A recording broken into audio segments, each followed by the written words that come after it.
Hey guys, my name's MK. I'm with AStepFWD and I'm a PR manager. I've got Noel Robinson with us. How you doing, Noel? Hey, I'm doing good. Just like lockdown, isolating, shut away, hidden away, but incubating, Yeah.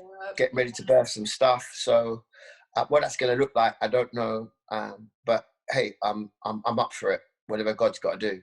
Exactly that, exactly that. Well, if you guys don't know, which is hard not to know, Noel Robinson is a song-songwriter, he is a worship leader, and he's all of the above. So it's really nice to be able to chat with you today, Noel. It's really, really cool. So I got a few questions for you just around exactly what you just said, the lockdown period, being inside, the incubation. How do you feel that that's kind of affected your creative process? What's been going on with that?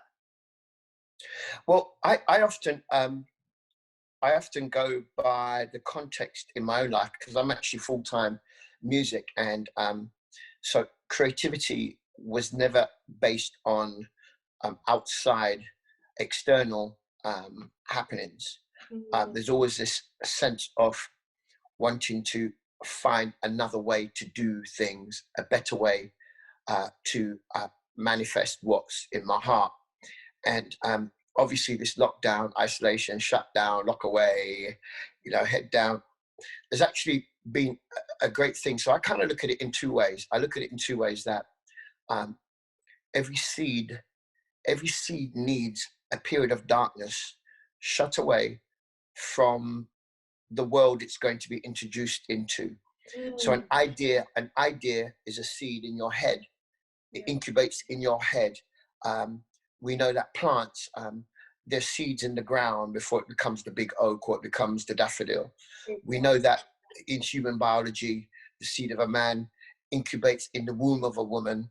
So Mhm. we can see there's a pattern there uh, for things. So in a season of incubation, or we might call it darkness, there must be an expectation. One of the most amazing things is that a farmer, he plants seeds in a particular season. Those seeds do not appear, but he lives in a hope and an expectation that there is a harvest coming for this season of nothing happening. Mm, So I kind of have this sense where, whoa, on the external things aren't happening, but actually I know that God is reforming some things, maybe in me and in many people, because there's going to be a release, a showing. We call it a showing. There's going to be a manifestation of what you've hoped for, and what you believe for, and what you've worked for, and what you've been developed into.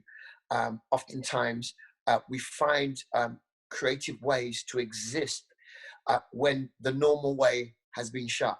yeah. So it's in this period that we begin to look at, wow, maybe we are being prepared for the next season. Mm, So maybe I shouldn't look at the season as a season of shutdown, lockdown, um, locked away, trapped in a home, but maybe I should look at it as actually something is forming. I love that. And maybe I need to be ready that when it breaks ground and the ground's allowed to open up for it, that I'm prepared for it. I love this because you said something about even though the external has been shut down for us. I think that's such a highlighting concept of the external might be shut down, but the internal is working and God's working through that. So I love that. I love that. In terms of internally for you, is there anything that kind of you're working on as a musician during this period in terms of the internal workings? Well, most certainly for me, I've been around doing music for 30 plus years. I seem really old, but I started when I was 5. I thought Yeah. that'd get you, but you just counted and gone, hold on a second. No, I'm only, You know what? I but actually took your word for it. I took your word for it because I no, trust. don't take my word for it. I've been doing music for a long time, and one of the things for me was that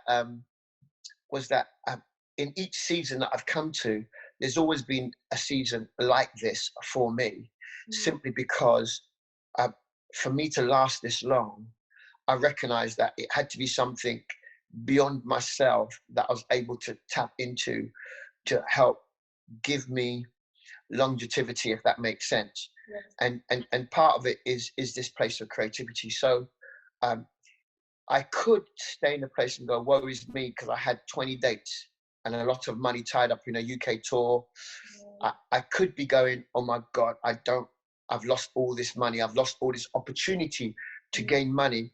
But then I've turned my head away from the external and gone, so what happens on this internal thing? What does God say in this time?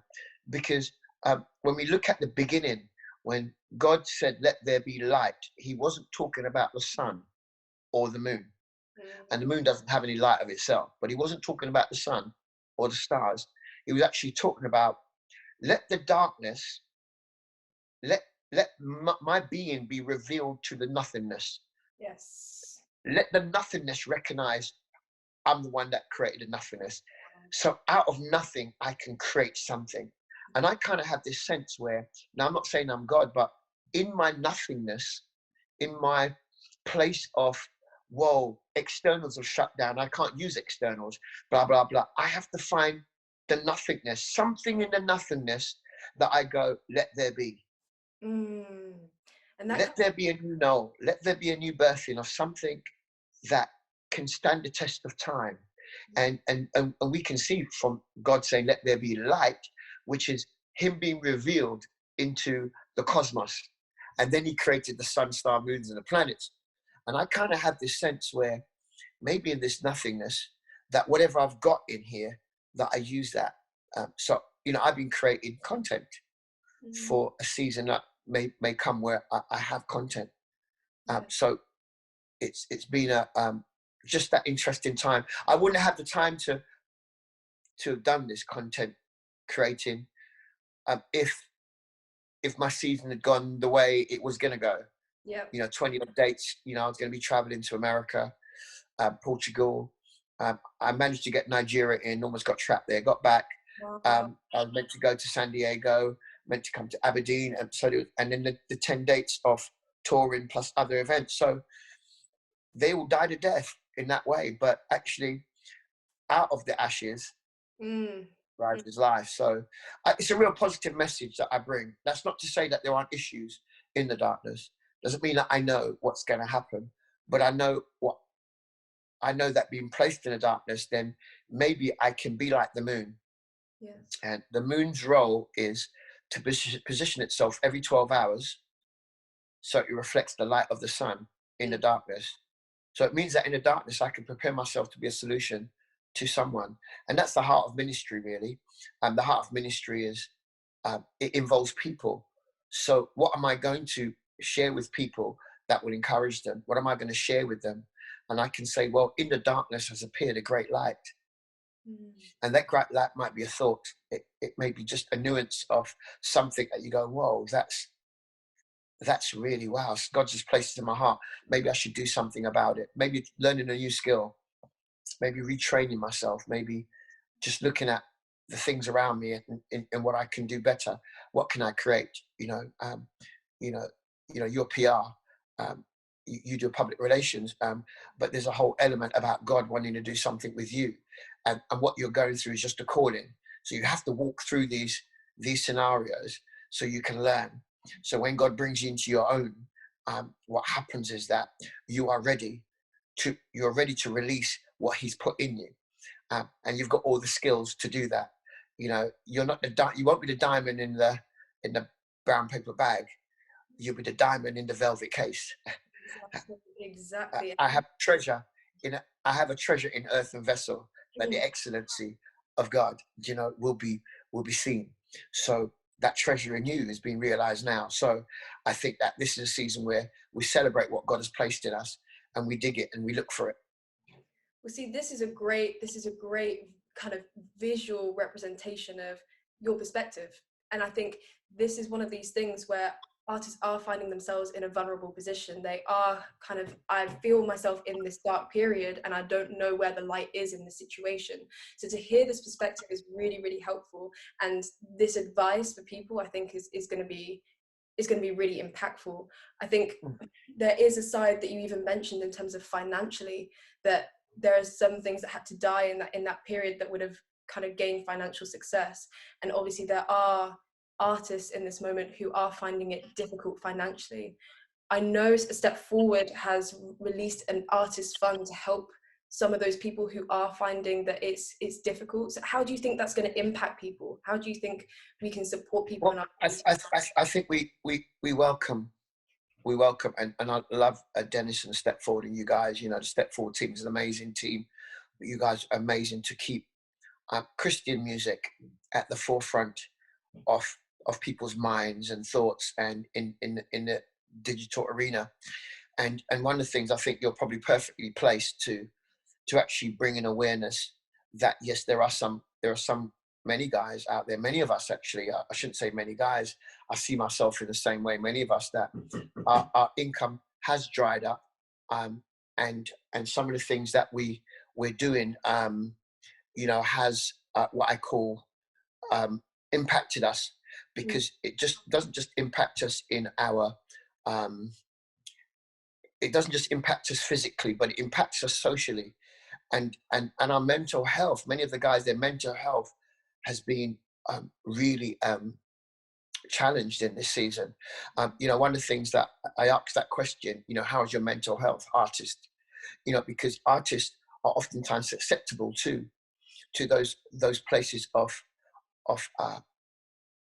those places where your mind is attacked, and oftentimes because we find so much of our worth in what we do, in what we do, and people like us for what we do and what we bring, and there's a sense where we oftentimes grow into this person where our affirmation comes from doing, and I'm always having to encourage myself that my real affirmation doesn't come from my doing, but it comes from my being, and being a father, being a brother, being a friend, being all those things that maybe aren't visible, but they become the foundations that my gifting sits on, rather than my gifting is the foundation that everything else sits on. So I encourage musicians and singers that oftentimes I'll say, you can't be that great and not be dysfunctional. Do you know what I mean? You can't be great at something without being dysfunctional in some other way. And you know, because nobody has it all. You know, I'm probably one of the most dysfunctional people you'll probably find, you know, in so many areas of my life. And most of it's hidden away and hidden behind my ability to do. But I said in this season that whatever your season may be, get in touch with who you are. Because there's some things you cannot change. There's some things you cannot change. And where we are, we can't change it. And it's not that we have to accept what it is that's happening, because that doesn't always help. But what we do, we recognize where we are, and we go, well, what can we do in this season? And I really believe that what Step Forward is doing in highlighting and bringing awareness and actually providing a fund for musicians like myself. I want half of it, sorry. Musicians like myself, with me joking around, you know, that's my dysfunction. But you know, for musicians who are caught in that place, supporting family, even supporting themselves, can do it. My thing was this, that the church world in the UK had gone to a place where over the last 10 years, more and more musicians were working in local churches. They weren't on salary in local churches, so they couldn't be furloughed in the season. They were basically contractors working in a church. And the problem with that is that as soon as money stops flowing in, the contractors are the first to go. So many of them have been feeling it. Maybe it's a season where they reevaluate how that happens and why that happens. So these are some of the things that I say, but I welcome it. I wholeheartedly, you know, agree with what Dennis is trying to do, and we're believing that it will raise some money that can help, even in a small way, some musicians. Exactly. And you highlighted something so important about mental health, and we're even in Mental Health Awareness Week, and we sometimes don't always understand the impact that, you know, financial strain has on mental health, in terms of productivity, in terms of all this time that potentially we have as artists, and maybe we feel pressured to be creating more, or we're not doing enough.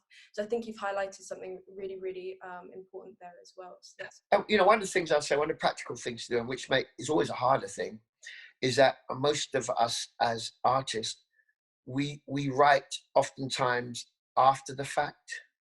So I've experienced something over here, but after I've come through, I write about it, and I love what David in the Bible does as a writer. He encourages the guys around him to write the story as it unfolds. And it's okay to end the story in the valley. Yes. Yeah. Because there's something about your authentic humanity that is caught in the melody of the words that you say. But then again, there's another aspect to it that we can't terminate in the valley when we have a hope in us that says that I will bring you through. So, David says, though I walk through the valley of the shadow of death, and I sense there's a pause there because that's part of the journey. But then he comes to his prophetic nature, which is the nature of God in him, that says, but I will not fear, for you are with me. How do you pronounce that in the midst of the stuff? And there's this amazing scripture, Isaiah 6, and Isaiah says this, and it's probably one of his famous scriptures. He goes, in the year that King Uzziah died, I saw the Lord high and lifted up. And it's quite interesting that he used King Uzziah's death to mark the birth of a vision that was fresh. Love that. And maybe I'll throw out there that in the year that COVID-19, the pandemic that touched the world, in the year that it came and left, what did you see? Did you see God in it? Or did you just see the death? Yes. And I want to encourage you that it's not mind over matter. And when I say mind over matter, it's not just about positive thoughts and positive thinking. I think they're very important to have positive confession, but what you confess is very important. Because when you confess the word of God, you're not confessing somebody who says something but doesn't really mean it. You're not going, well, you said you loved me, but all your actions show me that it doesn't. You're confessing a truth that is beyond yourself. Yes. So in the year that the pandemic came, COVID-19 came, I marked this year. What did I see? Because in the midst of it, I saw the Lord high and lifted up. Yes, I saw my mental health issues. I saw my failures. I saw the things that I couldn't change. But in the midst of it, I saw the Lord high and lifted up. And his glory filled every situation. The glory of God is simply, what does God say about this situation? When God speaks about a situation and it becomes what he said, that's his glory at work. So we are all prime candidates for the glory of God because we see him high and lifted up. So where there's lack, he becomes provider.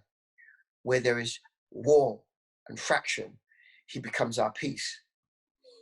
Where we need a defense, he becomes our defense. Just because Jehovah Elroy, the God that knows it all and sees and cares. And I believe that in this season, we become prime candidates to prove that his word is true. Amen. That where there's lack, he provides. Where there is sickness, he heals. And my only thing is that with the mental health issues, it's a war in the mind that has manifested in a reality. And we have the things that combat that. And I pray for everyone on that journey. And that's a journey. Some people are instantly healed from things. Some of us have to go through journeys and learn some of the stuff. So I just want to encourage everyone to live in this season with the awareness of his nearness in every situation. Well, I feel very encouraged. I was just soaking that in as you were speaking, and I feel very encouraged. So thank you so much for that. That was amazing. I promised to keep it short, didn't I? You did. And you know what? But, you encapsulated it so well. But you weren't nodding your head to give me a sign to say you got to finish now. You know what? You would never see me nod my head because I could let you speak all day. Honestly. Don't tell Dennis that. You know what? I'm going to be calling you just when I need my encouragements. I need visual representation. Play back the recording. Yes, 100%. God doesn't bring you to anything that he can't bring you through. And in everything, there's a lesson. Yes. And sometimes we go around the same mountain because we didn't learn the lesson. 100%. 100%. So whether that's emotional, physical, or whatever, there's some lessons I've had to learn Yes. because I've gone around the same mountain a couple of times. That's even me. Yes. And God has to reveal, what didn't I learn in that season? What did I learn? What did Noel not learn? Not music, or what didn't I learn? And maybe there's some things I need to learn in this season. 100%. Thank you so much for your perspective, Noel. That was amazing. Bless That you. was great. And obviously, in terms of everything we've spoken about and all the support, we'd love to support artists and musicians. So we are raising money for that artist fund as well. So if you want to contribute, that would be great. So thank you so much, Noel, again for joining me for that chat. That was amazing. Thank you. Absolutely. Thank Absolutely. you. God bless you. Thank you. Thanks for having me. Bye.